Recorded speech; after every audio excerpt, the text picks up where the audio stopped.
Hello everyone, welcome back to my new video. आजको भिडियोमा तपाईँहरूले स्वागत गर्न चाहन्छु। यो आज चाहिँ म बेलुकातिर राइड गइरहेछु। सो मैले नभ्याएको कारण पनि हो, अनि अर्को कुरा पानी पऱ्यो एकदमै। त्यही भएर पनि म आज चाहिँ लगभग 5 बज्ने आँट्यो बेलुकाको राइड गरिरहेको छु। के कस्तो हुन्छ मौसमले पानी पर्ने लक्षण देखाइरहेछ अझै पनि। सो हेर्दै जाउँ, पानी नपरोस् भन्या पर्दैन होला। एकदमै थकाइ लाग्छ गाइस, के भएको। सो यहाँ चाहिँ बाटो के बनाउँदै रहेछ, के बनिरहेछ स्लोली भनेर भनिरहेछ यहाँ चाहिँ। सो यही बाटो कति हिँड्नु है, कतिवटा भ्लगमा छ मेरो यही बाटो। सो बाटो देखाउँदा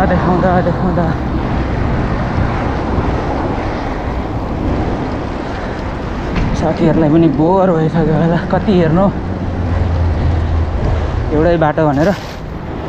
सो यहाँ चाहिँ उकालो छ, तै पनि म चाहिँ पेलिरहेको छु। हो स्याहाँ छ क्या मास्क लाएर, त्यही पनि बिहानै कस्तो गाह्रो हुन्छ झन् बेलुकाको समयमा। झन् के गाह्रो यस्तो गर्मी छ आमामा। सो मेरो चाहिँ मैले क्यामेरासँग माइकहरू पाएको हो, त्यसकै ट्राईको लागि म निक्लेको हो। यो बाटै मात्र देखाइरहेको थिएँ क्या मैले, कस्तो धेरैचोटि भइसक्यो यही बाटो मात्र देखाइरहेको छु। यही बाटो मात्र कति हिँड्ने मलाई नै झ्याला छ। कहाँ जानु पनि है, एक्लै अलिक टाढो जान पनि गाह्रो, पर्ने हो नपर्ने हो। सेट यस्तो हो नि त होइन। धेरै स्पिड पेलिरहेको छु मैले आज। यहाँ परको एउटा पार्क छ, त्यहाँसम्म गएर आउँदैछु। बोली पनि कस्तो अड्किरहेको क्या, गर्मी के अरे स्याहाँ भएर बोल्नै नसक्ने यार। नन स्टप पाइडल मारिराख्नु हुन्छ, त्यही भएर पनि बोल्नै गाह्रो क्या। बच्चा खेल्ने ठाउँ चाहिँ यहाँ रहेछ क्या। मैले लोकेसनमा हेरेको थिएँ, ठुलो बच्चा मात्र पनि ठुलो पनि यहाँनिर रहेछ। अस्तिमा आएको तर मैले वास्ता नगरेको क्या। यही रहेछ है।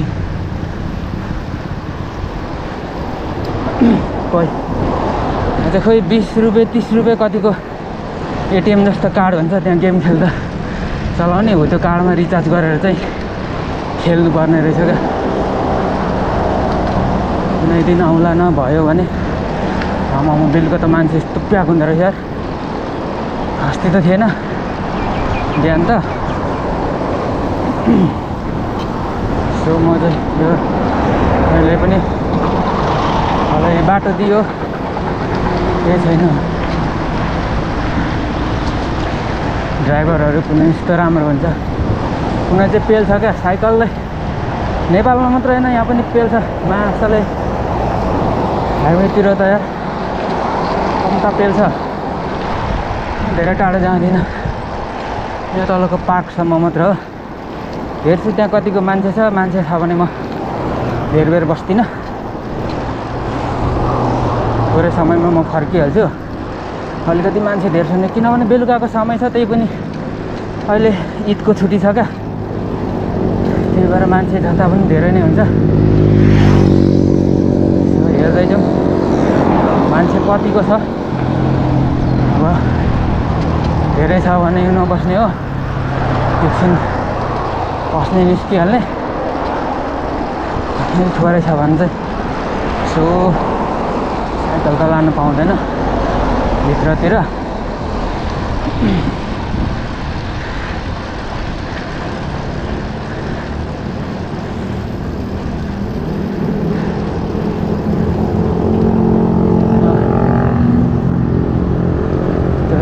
पाउँदैन बाहिरबाट हेर्ने चित्त बुझाउने। यहाँ पनि खुल्दैछ मान्छे टर्नै जस्तो छ सबै त्यहाँ पसिरहेछ है गाडीहरू 4-5वटा त्यहाँ पसेको मैले देख्दै थाकियो यार चाकै दुखिसक्यो आमामा एकैछिनमा के भएको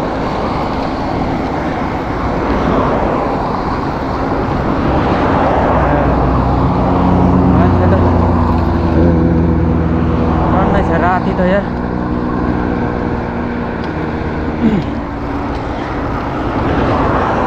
राति त पुरा यो हुँदो रहेछ नि त मान्छेहरू बेलुका झन् धेरै हुँदो रहेछ। म एक फन्का लाएर निस्किहाल्छु यहाँ मैले भनेको पार्क चाहिँ झारसार काटेर मिठो बनाइरहेको रहेछ अहिले चाहिँ।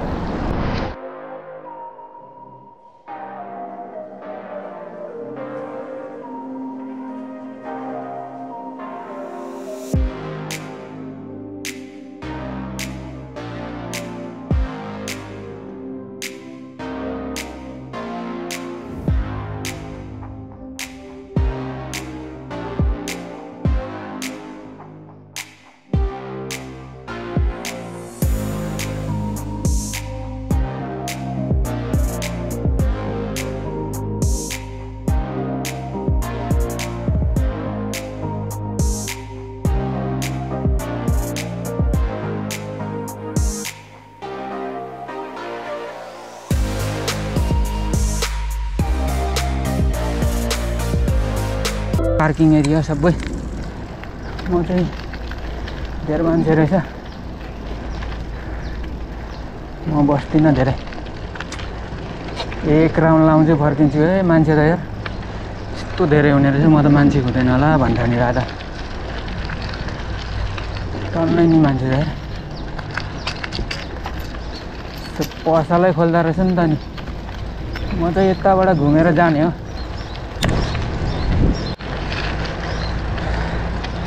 ईद मुबारकमा त पसलै खोल्दो रहेछ नि त हौ यहाँ त अनि हेर त गाइस हामी तर केही पनि खाँदैन जान्छ। यो चाहिँ मस्जिद हौ यहाँ परको यो ठुलो चाहिँ निस्केर गयो एक राउन्ड लाग्यो है अब यति नै मान्छे यत्रो धेरै रहेछ अनि के बस्ने त दिउँसोतिर आयो भने चाहिँ भोलि चाहिँ पानी परेन भने दिउँसोतिर आएर मजासँगले देखाइदिन्छु म पार्कलाई। म निस्केँ यहाँबाट अब जाने हो रुमतिर काम छैन। अब यत्रो धेरै मान्छे छ मलाई लाज लागिहाल्छ फेरि मान्छेले त्यो लाज लाग्छ नि। कहाँबाट बाटो घुम्ने ठाउँ छ थाहा छैन मलाई जाने अब सिधै कहाँ युटर्न लिने ठाउँ कहाँ छ बाटो घुम्ने ठाउँ त्यहाँसम्म जाने हो। यस्तो बिहान आउँदा त हल्का ठिकै हो तर बेलुका त बाफ्रे यार मरिँदो रहेछ बेलुका त बाफ्रे बाफ यस्तो गर्मी छ यार शिट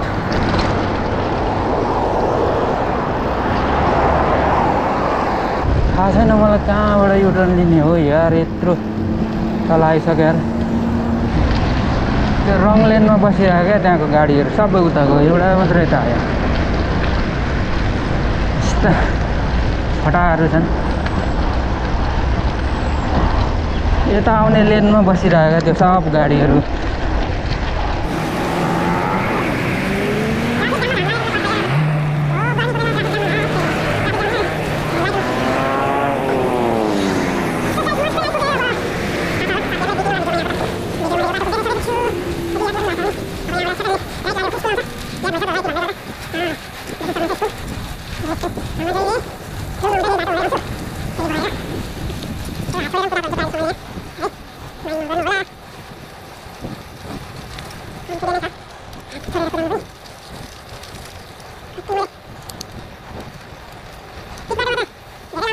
Thank